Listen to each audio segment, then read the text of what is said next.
নমস্কাৰ বন্ধু বান্ধৱীসকল, মই পংকজ শৰ্মাই আমাৰ স্বস্তিক নাৰায়ণা চেনেলটিলৈ স্বাগতম জনাইছোঁ।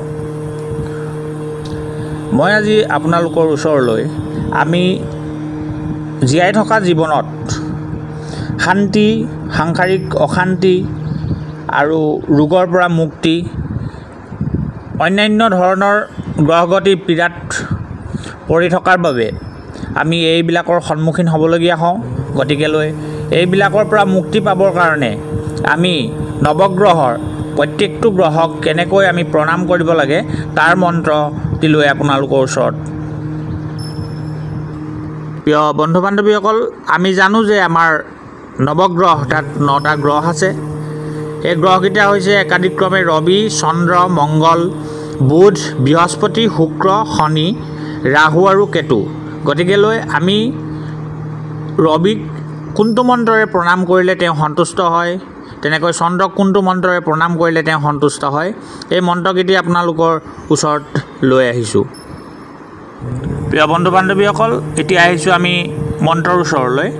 ৰবিৰ প্ৰণাম মন্ত্ৰ: ওম জবাকুসুম সং কাশ্যং কাশ্যপেয়ং মহাদূতিম ধন্ত্ৰাৰিং সৰ্বপাপঘ্নং প্ৰণতোহস্মি দিবাকৰম। তেনেকৈ চন্দ্ৰৰ প্ৰণাম মন্ত্ৰ: ওম দিব্যহংস তুষাৰাভং ক্ষীৰোদা নৱসম্ভৱম নমামি শশিনং ভক্তা শম্ভুমুকুট ভূষৰ্ণম। মংগলৰ প্ৰণাম মন্ত্ৰ: ওম ধৰণীগৰ্ভ সম্ভূতং বিদ্যুৎপুঞ্জ সমপ্ৰভম কৌমাৰং শক্তি হস্তঞ্চ লোহিতাংগ নমাম্যহম। বুধৰ প্ৰণাম মন্ত্ৰ: প্ৰিয়ংগু কণিকাশ্যামং ৰূপেণা প্ৰতিমং বোধং সৌমং সৰ্বগুণোপেতং নমামি শশিনঃ সুতম। বৃহস্পতিৰ প্ৰণাম মন্ত্ৰ: দেৱতানা মৃষিণাঞ্চ গুৰুং কনক সন্নিভং বন্দ্যা ভুক্তং তিলোকেশং তং নমামি বৃহস্পতিম। শুক্ৰৰ প্ৰণাম মন্ত্ৰ: হিমকুণ্ড মীনালাভং দৈত্যানাং পৰমং গুৰু সৰ্বশাস্ত্ৰ প্ৰবক্তাৰং ভাৰ্গৱং প্ৰণাম্যহম। শনিৰ প্ৰণাম মন্ত্ৰ: ওম নীলাঞ্জন স্বয়ংপ্ৰক্ষং ৰবিশূনং মহাগ্ৰহং ছায়া গৰ্ভসম্ভূতং বন্দে ভক্তা শনৈশ্বৰম। ৰাহুৰ প্ৰণাম মন্ত্ৰ: ওম অৰ্ধকায়ং মহাঘোৰং চন্দাদিত্য বিমৰ্দকং চিংচিকায়াং সুতং ৰৌদ্ৰং তং ৰাহু প্ৰণাম্যহম। কেতুৰ প্ৰণাম মন্ত্ৰ: ওম পলাল ধূম্ৰ শংকাশং তাৰাগ্ৰহ বিমৰ্দকং ৰৌদ্ৰং ৰৌদ্ৰাত্মং কুৰং তং কেতু প্ৰণাম্যহম।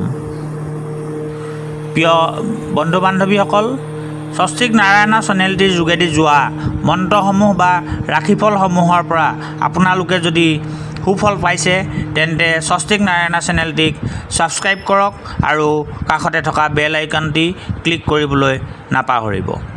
প্ৰিয় বন্ধু বান্ধৱীসকল, এই মন্ত্ৰকেইটি যিসকল ব্যক্তিয়ে খুচি হৈ এক মনেৰে সূৰ্যকে মূলত কৰি সকলো গ্ৰহগতিক দিন বা ৰাতিত এই মন্ত্ৰ উচ্চাৰণ কৰি প্ৰণাম কৰে, তেওঁলোকৰ ঘৰত ঐশ্বৰ্য, শান্তি, ৰোগৰ পৰা মুক্তি, সাংসাৰিক অশান্তি আদিৰ পৰা পৰিত্ৰাণ পায় আৰু ঘৰলৈ অহা অমংগলসমূহ মংগললৈ ৰূপান্তৰ হোৱাৰ লগতে ঘৰখনত সুখ সমৃদ্ধি অটুট থাকে। প্ৰিয় বন্ধু বান্ধৱীসকল, আজিলৈ